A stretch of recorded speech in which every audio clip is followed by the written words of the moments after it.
Hello friends, എല്ലാവർക്കും moms ഡെയിലിയുടെ tips and ട്രിക്സിലേക്ക് സ്വാഗതം. ഇന്ന് ഞാൻ വന്നിരിക്കുന്നത് ഒരു കിച്ചൺ ടിപ്പ് ആയിട്ടാണ്, അല്ലെങ്കിൽ ഒരു ഫുഡ് ടിപ്പ് എന്നൊക്കെ വേണമെങ്കിലും പറയാം, ഹെൽത്ത് ടിപ്പ് എന്ന് വേണമെങ്കിലും പറയാം. നമ്മളെല്ലാവരും ഇറച്ചികൾ കഴിക്കുന്നവരാണ്, അല്ലെങ്കിൽ മിക്കവരും ഇറച്ചികൾ കഴിക്കുന്നവരാണ്. ഇറച്ചി മേടിച്ച് ഫ്രിഡ്ജിനകത്തോ ഫ്രീസറിനകത്തോ ഒക്കെ സൂക്ഷിച്ച് വെക്കുന്നവരാണ്. എല്ലാവരും ഒത്തിരി നാളത്തേക്കുള്ളത് എടുത്ത് വെക്കാന്നുള്ളതാണല്ലോ നമ്മുടെ എളുപ്പപ്പണി. അപ്പോൾ നമ്മൾ അതൊക്കെ ഫ്രിഡ്ജിനകത്ത്, നമ്മൾ മെയിൻലി ഈ ഇറച്ചികളൊക്കെ ഫ്രിഡ്ജിൽ വെക്കുന്നതിന്റെ കാരണം ബാക്ടീരിയാസ് ഒക്കെ കൂടാതിരിക്കാൻ, അതിങ്ങനെ പെരുകാതിരിക്കാനൊക്കെ വേണ്ടി, കൺട്രോൾഡ് ആയിട്ടിരിക്കാൻ വേണ്ടിയിട്ടാണ്, അതുപോലെ ചീത്തയാവാതിരിക്കാൻ വേണ്ടിയിട്ടാണ് നമ്മൾ ഫ്രീസറിനകത്തും ഫ്രിഡ്ജിനകത്തും ഒക്കെ വെക്കുന്നത്. അപ്പൊ നമ്മൾ ഇതിൽ ഈ ഫ്രിഡ്ജിനകത്തും ഫ്രീസറിനകത്തും വെക്കാനൊക്കെ ഒരു ടൈം ലിമിറ്റ് ഉണ്ട്. നമ്മൾ ഒത്തിരി നാള് വെച്ച് കഴിഞ്ഞാൽ ഇത് ഫുഡ് പോയ്സൺ ആയിട്ട് നമ്മളെ തന്നെ ബാധിക്കും. അപ്പൊ അത് പലവർക്കും നമ്മൾ അത് പലപ്പോഴും ശ്രദ്ധിക്കാറില്ല.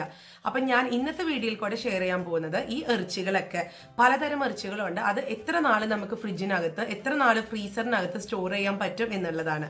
അപ്പൊ നമുക്ക് ഉടനെ വീഡിയോയിലോട്ട് കിടക്കാം.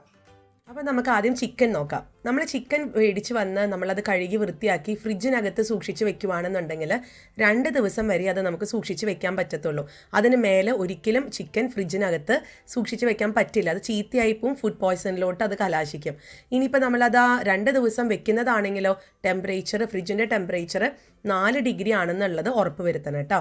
ഇനിയിപ്പോൾ നമ്മൾ ഫ്രീസറിലാണ് വെക്കുന്നതെങ്കിൽ ഫ്രീസറിൽ 1 വർഷം വരെ ഈ ചിക്കൻ ഒരു കുഴപ്പം കൂടാതെ ഇരുന്നോളും. പക്ഷേ ടെമ്പറേച്ചർ -17 ഉറപ്പ് വരുത്തണം.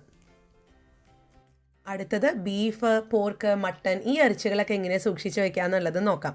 അപ്പോൾ ഈ 3 ഇറച്ചികളും നമുക്ക് ഫ്രിഡ്ജിനകത്ത് 5 ദിവസം വരെ ഒരു കുഴപ്പം കൂടാതെ നമുക്ക് സൂക്ഷിച്ച് വെക്കാൻ പറ്റും. ഇനി അതല്ല നമുക്കിത് കുറച്ച് നാളും കൂടി സൂക്ഷിച്ച് വെക്കണം എന്നുണ്ടെങ്കിൽ നമ്മൾ ഫ്രീസറിനകത്താണ് സൂക്ഷിച്ച് വെക്കുക. ഫ്രീസറിനകത്ത് നമുക്കിത് 4 മുതൽ 12 മാസം വരെ സൂക്ഷിച്ച് വെക്കാനും പറ്റും കേട്ടോ. ഇനിയിപ്പോൾ ഈ ഇറച്ചികളൊക്കെ കുക്ക് ചെയ്തിട്ടുള്ള ഇറച്ചികളാണെന്നുണ്ടെങ്കിൽ നമുക്കിത് ഫ്രിഡ്ജിനകത്ത് 4 ദിവസം വരെ കേടാകാതെ തന്നെ സൂക്ഷിക്കാൻ പറ്റും. പക്ഷെ 4 ദിവസത്തിനപ്പുറം നിങ്ങൾ സൂക്ഷിക്കരുത്, അത് ഫുഡ് പോയ്സൺ ആയിട്ട് വരും. അപ്പോൾ അതുകൊണ്ട് അതും ഒന്ന് ശ്രദ്ധിക്കുക.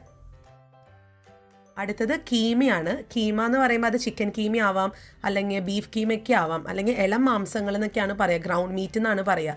അപ്പോൾ ഇത്തരത്തിലുള്ള ഇറച്ചികൾ, കീമകൾ നമ്മൾ ഫ്രിഡ്ജിൽ സൂക്ഷിച്ച് വെക്കാൻ പറ്റും. പക്ഷേ ഏറിയാൽ 2 ദിവസം, അതിനപ്പുറത്ത് നമുക്ക് സൂക്ഷിച്ച് വെക്കാൻ പറ്റത്തില്ല. ഇനിയിപ്പോൾ ഫ്രോസൺ ചെയ്തിട്ടാണ് സൂക്ഷിക്കുന്നതെങ്കിൽ 4 മാസം വരെ കേടുകൂടാതെ സൂക്ഷിക്കുകയും ചെയ്യാം. അപ്പോൾ ഇത്രയേ ഉള്ളൂ. ഇതൊക്കെയാണ് ആ കാര്യങ്ങൾ. ഇറച്ചികളൊക്കെ സൂക്ഷിച്ച് വെക്കേണ്ടത് എങ്ങനെയാണെന്നുള്ളത് എല്ലാവരും ഒന്ന് ശ്രദ്ധിച്ച് അതുപോലെ തന്നെ ചെയ്യാൻ നോക്കുക.